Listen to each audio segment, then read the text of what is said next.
Olá pessoal, aqui é a doutora Luísa Perret. Hoje eu quero falar sobre doença inflamatória intestinal, disbiose, doença de Crohn, retocolite ulcerativa, gastrite, doenças inflamatórias do estômago, úlceras. O que isso tudo acontece? Por quê? O que pode ser feito?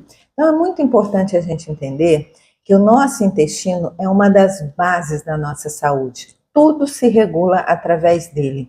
Nós regulamos o cérebro, nós regulamos os hormônios, nós regulamos a imunidade, nós regulamos toda a produção de nutrientes que vão nos levar a manter nossa massa muscular, nossa massa óssea, nossa produção enzimática.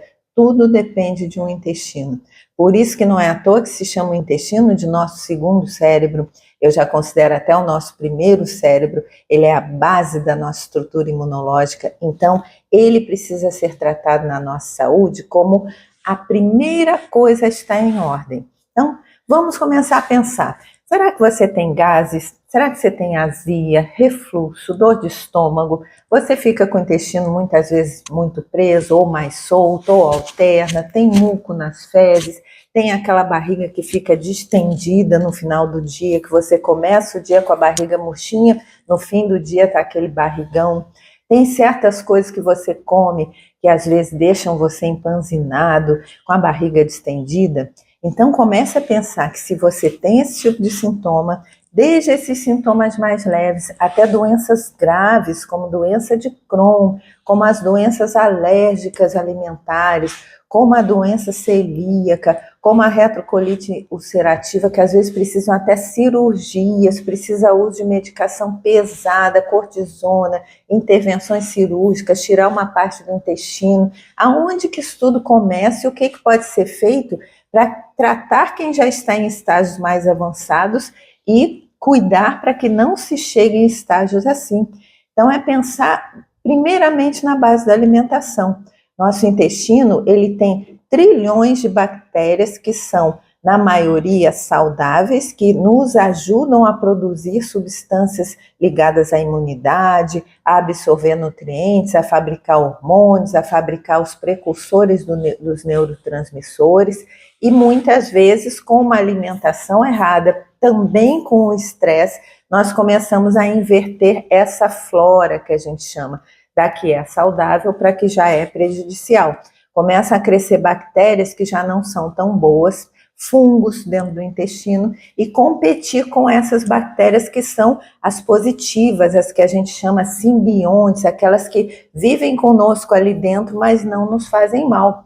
Nós temos mais bactérias no intestino do que células no resto do corpo todo. E existem tantas bactérias no intestino de um ser humano que povoariam uma cidade inteira só com uma pessoa.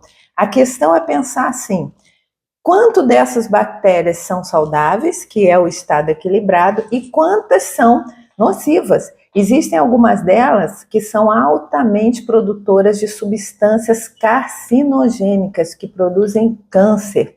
Nós estamos numa época de epidemia de câncer de intestino. Por que isso está acontecendo tanto?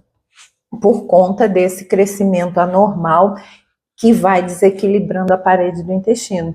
O nosso intestino é uma mucosa cheia de vilosidades que por ali entram as substâncias, e também ali existe uma barreira mucosa que deve limpar e impedir que substâncias tóxicas entrem no nosso corpo. Só que para isso, essa mucosa tem que estar íntegra. Existem ligações entre as células que a gente chama tight junctions, que se elas estiverem inflamadas e lesionadas, elas abrem essa barreira e começa a entrar um monte de coisas que não deveriam entrar. Um monte de lixos, substâncias tóxicas da digestão, alimentos mal digeridos, proteínas que deveriam ter sido quebradas, vai tudo lá para dentro da circulação direto e vai causar uma desordem terrível no nosso corpo.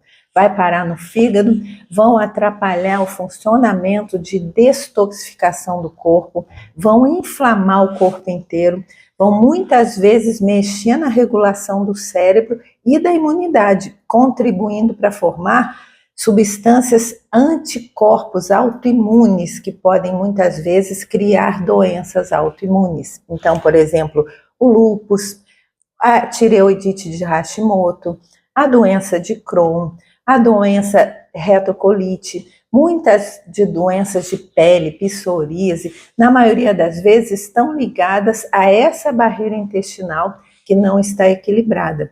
E o que desequilibra essa barreira?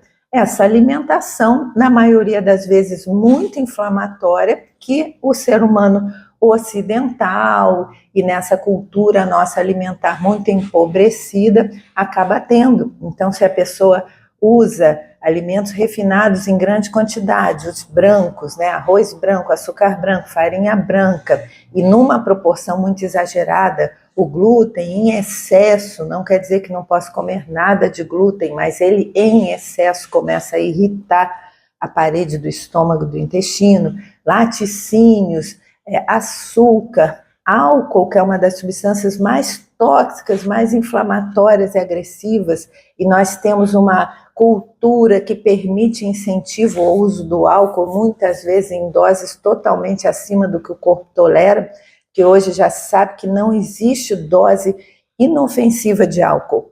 O álcool é sempre um inflamatório, é sempre uma substância que vai rapidamente provocar reações agressivas no corpo, mexer nos hormônios, agredir muito essa barreira intestinal. Pessoas que fumam, pessoas que usam muitos alimentos processados, empacotados, óleo de má qualidade, desses óleos comuns de prateleira de mercado, vão estar com o corpo profundamente danificado e nessa barreira, que é a nossa barreira mais sagrada, mais importante para que a saúde possa se estabelecer. E muitas vezes, além da pessoa comer em excesso esse monte de coisa, ela deixa de comer aquilo que mantém essa parede íntegra, bem equilibrada, bem desinflamada, que são as fibras, os vegetais, as frutas, as folhas, os legumes, as raízes fibrosas, as batatas, aipim, inhame, as leguminosas, feijões, lentilha, ervilha, ou seja, comida de verdade.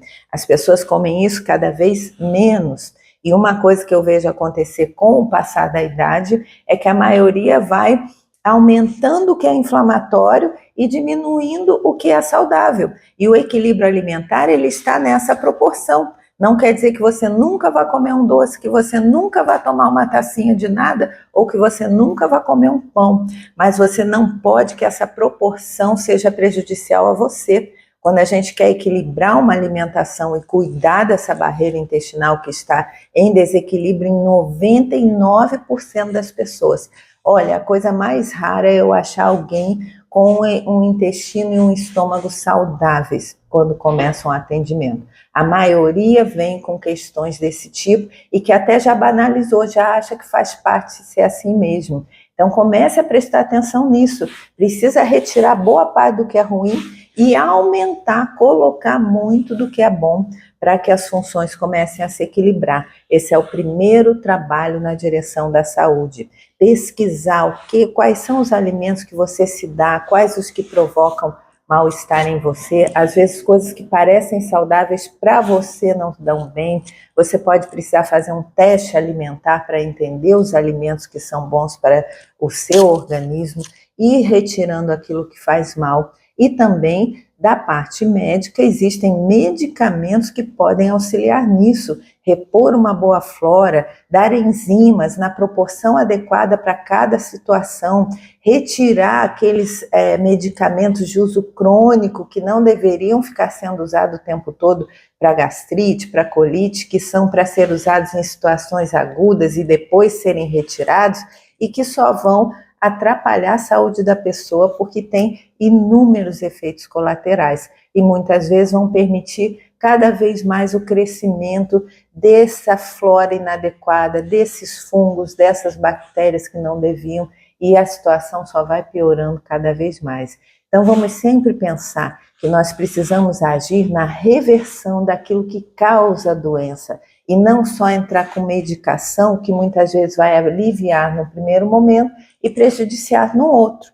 Como prejudicar no outro? Como, por exemplo, aqueles remédios usados para gastrite, os prazóis da vida, né, em todas as suas apresentações. Esses remédios inibem a produção de ácido clorídrico, que é fundamental para a digestão das proteínas, para a quebra e metabolização da maioria dos nutrientes. O que acontece? A pessoa usa isso numa fase aguda e deveria parar, deveria retirar aquilo que está causando irritação, deveria melhorar a sua alimentação e não faz. Aí fica dependendo de usar isso o resto da vida.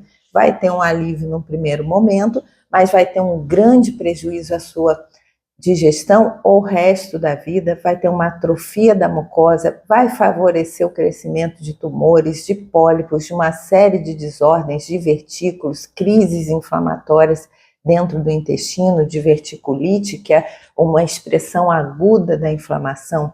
E tudo isso eu vejo acontecendo em pessoas que já vêm usando medicamentos para digestão paliativos que não resolvem a situação e que na maioria das vezes até agravam. Então, pense em fazer uma boa pesquisa junto com seu médico de confiança, ter um médico integrativo lhe ajudando a entender e a montar esse quebra-cabeça, quais os melhores alimentos para você, quais os suplementos adequados, os probióticos adequados, os pré-bióticos, as enzimas que você precisa e caminhar junto num processo de equilíbrio da sua saúde digestiva. Um beijo grande, até a próxima!